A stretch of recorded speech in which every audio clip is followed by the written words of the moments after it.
2026 পিএসএলে লাহোর কালান্ডার্স দুর্দান্ত একটি জয় দিয়ে এবারের পিএসএল শুরু করলো। দলটিতে মুস্তাফিজুর রহমানের উপস্থিতি এবং তার পারফরমেন্স দুর্দান্ত ছিল, কারণ প্রথম ম্যাচে এবং 8 বছর পর পিএসএলে খেলতে এসেই অনবদ্য একটি পারফরমেন্স করলো মুস্তাফিজ। 2026 পিএসএলে মুখোমুখি হয়েছে প্রথম ম্যাচে লাহোর কালান্ডার্স এবং নবাগত দল হায়দ্রাবাদ কিংসম্যান।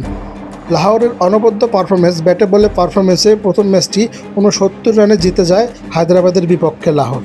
হায়দ্রাবাদের ব্যাটিং লাইন আপ খুবই দুর্বল দেখা গেছে। নবাগত দল হিসেবে খুবই বাজে টিম সিলেকশন করেছে তারা। তাদের ব্যাটিং লাইন আপ খুবই নড়বড়ে, কারণ এই ব্যাটিং লাইন আপ নিয়ে তারা পিএসএলের মঞ্চে কিছু করতে পারবে না। লাহোর প্রথমে ব্যাট করে 199 রান স্কোরবোর্ডে তোলে। পাকিস্তানের এই ফ্ল্যাট উইকেটে রানটা তেমন আহামরি না। ক্যাপ্টেন শাহিন শাহ আফ্রিদির শেষ 2 বলে 2 ছক্কায় 199 রানে লাহোর তাদের প্রথম ইনিংস শেষ করে। হায়দ্রাবাদ কিংসম্যানের বলাররা খুবই অলসতা দেখা গিয়েছে তাদের মধ্যে। তাদের বোলিং লাইন আপ এবং বলার ফালতু ক্যাপ্টেন্সি, বোলার সিলেকশন সব কিছুতেই ভুল। 4 নম্বরে ব্যাট করতে নেমে পারভেজ হোসেন ইমন তেমন আহামরি কিছু করতে পারেনি। 13 বলে 14 রান করে আউট হয়ে প্যাভিলিয়নে ফিরে যায়। 200 রান টার্গেট দিয়ে বোলিংয়ে আসে লাহোর কালান্ডার্সের বোলাররা। দুর্দান্তভাবে শুরু করে শাহিন শাহ আফ্রিদি এবং উবাইদ শাহ। এরপরের কাজটা অবশ্য মুস্তাফিজুর রহমান শুরু করেন। প্রথম ওভারে 3 রান দিলেও দ্বিতীয়বারে এসে 5 রান দিয়ে 1 উইকেটের দেখা পায়।